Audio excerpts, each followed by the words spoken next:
Hello and welcome to another episode of DaveTrippin, Couch Therapy, where I do question and answer from the comments in the video down below, or if somebody has emailed me, or I'll do a general cultural discussion of something as it relates to Japan. Today though, I'm going to do a question and answer from an email I received, and definitely one of the younger viewers I think that watches the channel, which I think is really cool because I like that whole range of demographics is reaching the stuff that I'm putting out there. And I really liked it too because it's an opportunity for me to offer a unique perspective to a group that I don't think that I'm usually reaching, and to have that sort of unique, significant impact as a result of it. Now, the question in this email is related to teaching English in Japan, but it was for the language in the email that talks about a career in Japan that I wanted to make this video most of all, because I make so many different videos talking about what it is to have a career teaching in Japan and a beginner's guide and all this stuff that'll be up in a playlist up in the corner here. So if you want to check out that and see videos specifically tuned to what can I do to best get myself teaching in Japan, you can check out those. But I like this because it asked about career in the long term, and I want to talk about that specifically. So let's get into the email right away, and for privacy reasons we'll call this from N. So N wrote me and says, "Hello, I'm not sure how to start this email, so I guess I'll start with the basics. My name is N. I live on the East Coast of America, and as of now I'm almost done with the 9th grade. Congratulations, N. Big step. I've been interested in the Japanese culture for years now, and I've been researching it for quite a while. I understand that in many ways I'm still quite young and things change. How true that is, N. You're wise beyond your years. But I really like teaching English in Japan, and it's something I would like to do. I watch your videos, enjoy them. I guess the big question is, what can I do to prepare myself to have the best chance of having a career over in Japan, one that can support a family? I get that I can't really do that much at such an age as mine.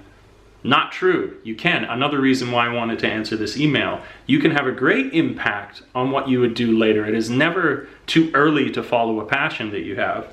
Have a career, support a family, age of mine. I live in a rural area and my high school is quite small, so I don't have classes that teach the Japanese language. Thanks for the videos. I enjoy them very much. Okay, let's get into this. A quick note on supporting a family. It's good to get married. Choose wisely and be patient, because marriages, they last much longer than the shows and movies that advertise that to us. So take your time. There's no rush. Find the right girl or guy or fish or sandwich or whatever you're into.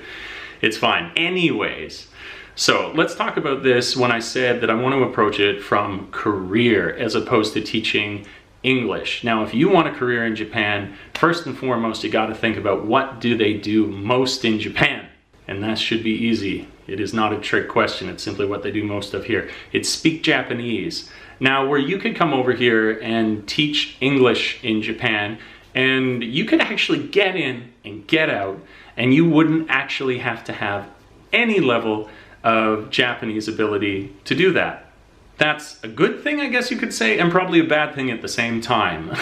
If you want a career in Japan, though, this is totally turned on its head. If you want a career in Japan, you absolutely must gain a mastery of the language. And this is why I say, when you're worried about, oh, it's too early for me to do something to approach my dream or my passion, it's certainly never too early to start learning another language. And in fact, the earlier that you do it, arguably, and I think quite convincingly, scientifically it's proven that it's much easier to do the earlier that you start doing it.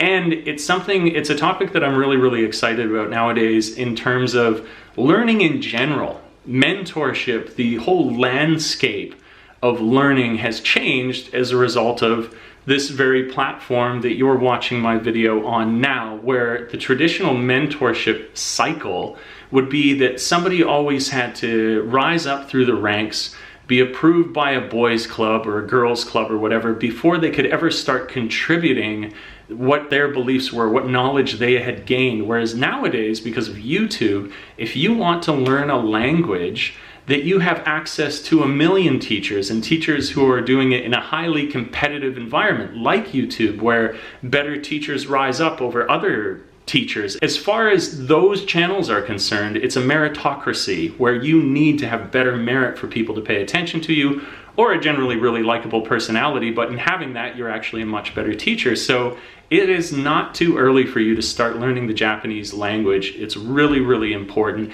and it is what is going to give you those incredible legs in Japan to keep you going, where if you're in an interview, it goes without saying, I haven't even touched on the fact that of course you need to have a degree, but Japan, I've mentioned in other videos before, is less about very specifically putting you into a job that matches what your degree is, as opposed to seeing that you've proven a sort of academic level and then seeing where you fit into a company. So you don't need to obsess over exactly what it is that your degree was. It's more that you have your degree, and it goes without saying that you would need one. But my point is that if you both have a degree and one of you goes in there with an N1 level of Japanese and you're totally affable, gregarious, amicable person compared to somebody who has an N3 level and has an amazing degree, but they can't get along with them that well and they can't communicate that well, of course you're going to get the position, you're going to get into it much easier.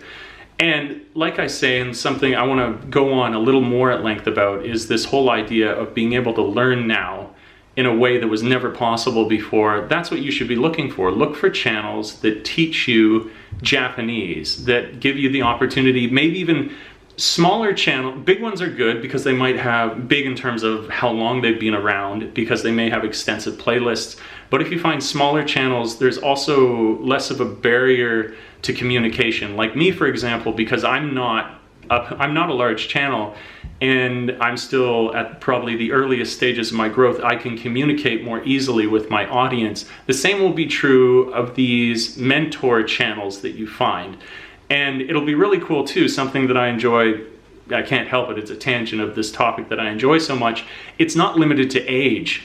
Where some of the best mentors now, it's totally based on passion and ability. Like I say, it's a meritocracy, and that doesn't have to be that somebody is really, really old and experienced. It could be that someone is incredibly young but was so passionate, became a master, and now they have no resistance to their input into the world. They can get out there, they can make videos, and they're rewarded for the fact that they simply are good, not that they had to jump through all these old-fashioned hoops that we used to before we got to share our passion or our interest or thing that we were good at. So you'll find mentors of all different ages, colors, shapes, and sizes. And that's really, really cool. And they're going to help you on this task of improving your language ability, which is going to give you the legs for a longer term career in the country. Beyond that, I'm talking about YouTube. You can use that specifically to teach yourself. You'll find tons of channels. I've been teaching myself, and I'm in Japan with a Japanese teacher, so I don't use YouTube channels, obviously, so I can't recommend any of those. But what I can recommend are a couple of different applications that you could use. These applications are Anki, A-N-K-I, and then one that I found recently and I was posting on my Facebook, follow me on social media, is called Memrise, and Memrise is M-E-M-R-I-S-E. I'll put the names of those two down below.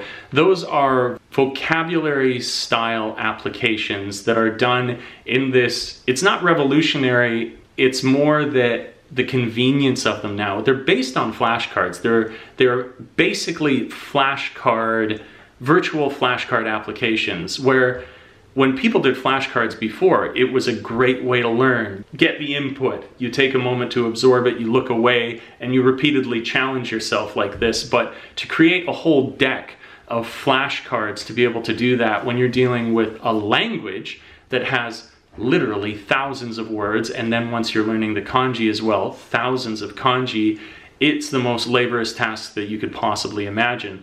But what these virtual decks do is that people can create flashcards in a matter of seconds, and there's no labor, and there's an international community contributing to them, that whatever you want to focus on, you can find a virtual deck of flashcards to practice with these applications. And so I would recommend them. Memrise, Anki, and then go out into the internet, go out into YouTube, and use this amazing quality that this platform has to put you in contact with mentors of all different kinds, which is really, really useful. And then I'll wrap up this video talking about how now that's going to give you a career, but the underrated thing that will not be appreciated when we're so focused on the dollars is the totally different world that you will see when you're here as a result of speaking the language. It's no secret that when people come over to Japan and they don't make any effort to learn the language or to put themselves out there, that they very naturally end up in a bubble. And if the more that you put yourself in a bubble, you're going to passively experience culture, because culture is more than the billboards. It is everything around you, but culture is really the people, because people carry the living history of the place that you're experiencing. And to be able to communicate with them means that you are literally communicating with the history of the culture, and you get that through the language. And I think it's really, really interesting to note how maybe it was thrown out as a slogan when we were younger, something like "see the world differently" so when you speak a language, and so it was thrown out as a slogan and it diluted the meaning of it.